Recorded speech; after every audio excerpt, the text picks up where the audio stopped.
keenya ilmaan qalloonuu raamaal barbaadan kajuusan hawaasni as taa'u kun beekaa ibidda keessa jiru kaniin qabajee arra as dhufe akkasumaani mataa kiyya jeet ala kudha lamaanis dhufe oborraan dhufe daga dhufe baabbiltichi dhufe as jira akkasumaani namni ibidda afran irraa hafe ni jira hin jiru jechuun namni kun mataa hawaasaa bakka bu'ee jira jechuudha. Qallo guennu nama miliyoona 7 isa booda jira. Biyya Oromiyaa jedhamtu tana keessa godinni lakkoofsa namaati miliyoona 7 ta'ee nama hawaasa miliyoona 7 bakka bu'ee jiru ilmaan qalloo qofa. Laaftuu fakkaatti jechuudha. Akkuma Oromoon gonni nama keessa jiruuf ifa jettetti rakkoo hawaasa keenyaa ka beeku nu. Lammiin qallootu namata meeqa miidhamte diinagdeen maal ta'uu qabdi. Aadaa sii deeffachuu qabdi. Nutika mootummaatti labsiidhaan sirna gadaa deebisu dagaaysu misoomsu bakka durii deebisu labsiin nuu kenne manni marii caffeen waan caffeen nuu kennite san ammoo hawaasni qalloo gadaarraa shigiggaatee gadaan ni kufen jaamu afaan gadaa keessa gadaan ni ciise jaamu gadaa ciise san ol qabuun nuu fi lammii tana qabdii jechuu hayyoota ibidda afran irraa bakka bu'ee as jiru kana qabdi. Arra hawaasni keenya bakka qalloo bareen toonu beeku jiraa yennee yookaan iflaallu taate rakkoo ammaataa keessa jiru. Kana bakka deebisuu danda'u qabna. Heerarraa kaanee kalee qalloo heerri kalee qalloon taa'e sun addunyaa irraa jaarraa 21ffaa kana wajjin ni deemaa ka jiru dhaloonni amma jiru laalee waan fooyyeessuu qabu fooyyeessuu danda'u qabu.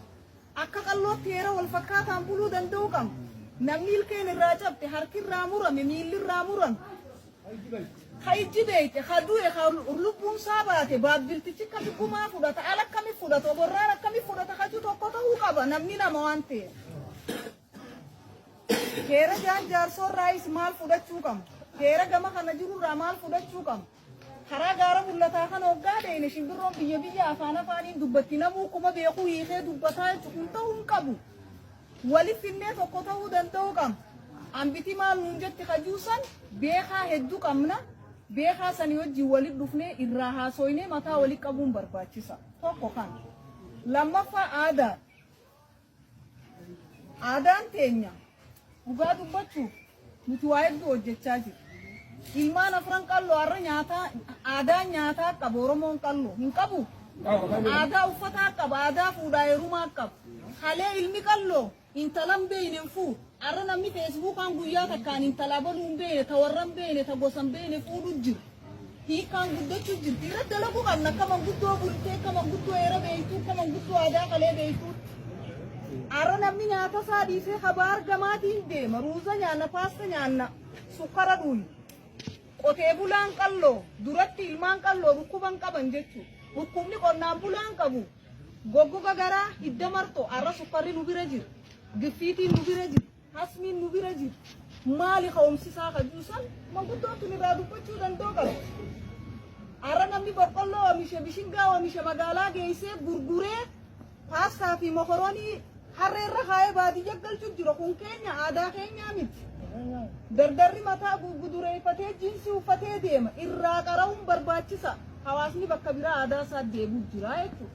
Nuti arra kana himnee uummata kana dhaloota irraa kana yoon barsiifne. Maaliree gadaa qabannee taa'uun kajuusan irraa laaluun barbaachisa nuttis dhageemuu danda'u qaba. Kajuusan wantoota baay'ee ka waliin hojjennee jijjiirru baay'eetu jira. Ka irraa wal dubbannee jijjiirru hedduutu jira. Aadaan uffannaa keenya badee jira arra. Arra 8 orjinaala eenyu irratti arkitu waggaa 2-3 ta'u.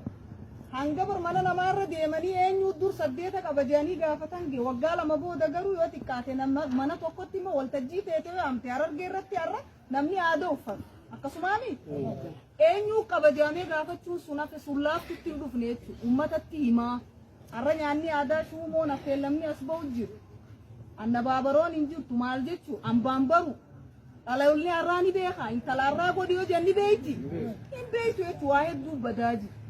Gada uguujan waan kalee amata 178 dhabne san deeffachuu jechuun waan biraatiin eessarraa eegalee heera keenya kalee isa Oromtichi qalloo akkamii wal fuudhaa ture.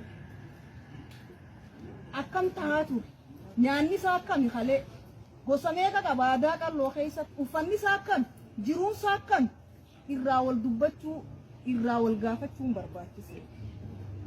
Kanaaf isa kanarratti hojjenne gaarii. Fakkeenyaaf nuti irrachammaa amba bira dheeyinee kabajnu kana mata qabaachaan turre. Naannoon kun qabaachaan turre.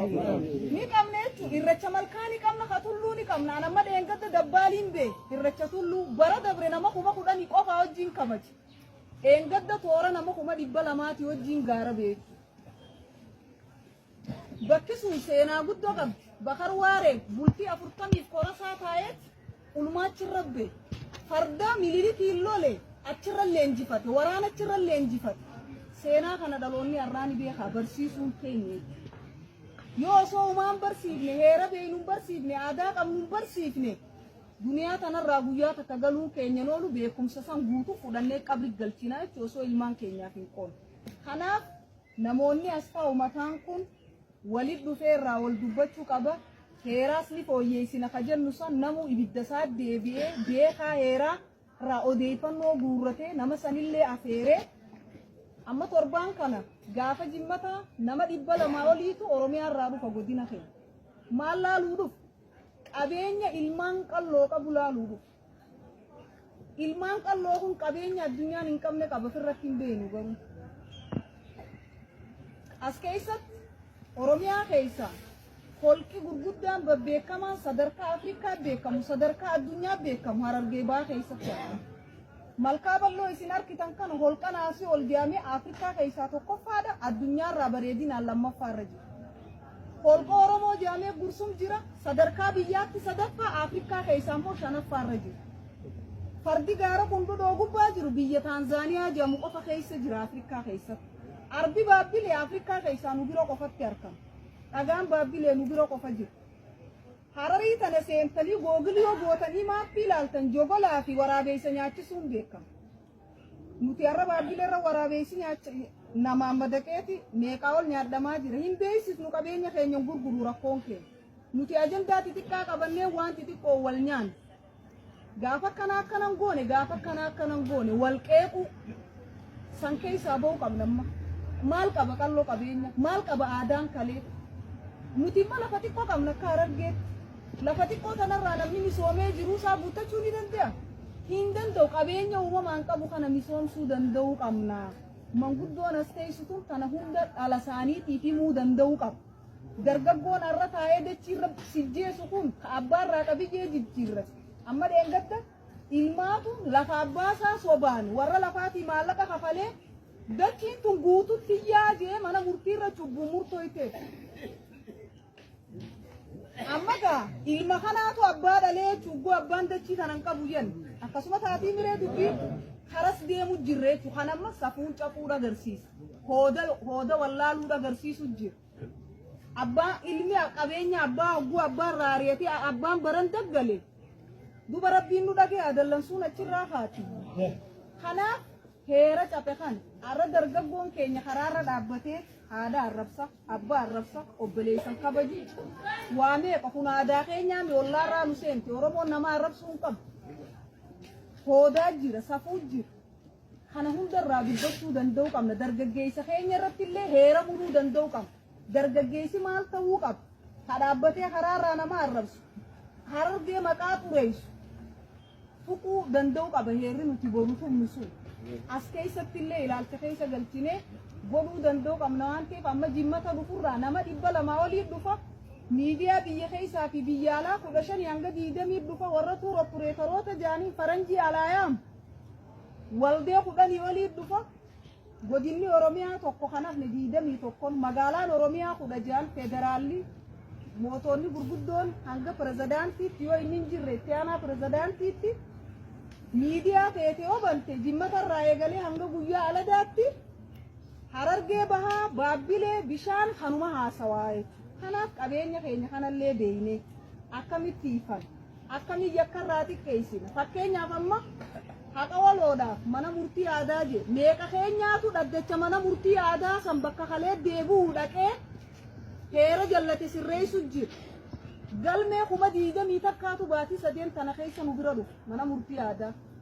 Kana keessa galmee kuma 17 oliitu murtii hirkate. osoo laffaani osoo aanatti ol hin baane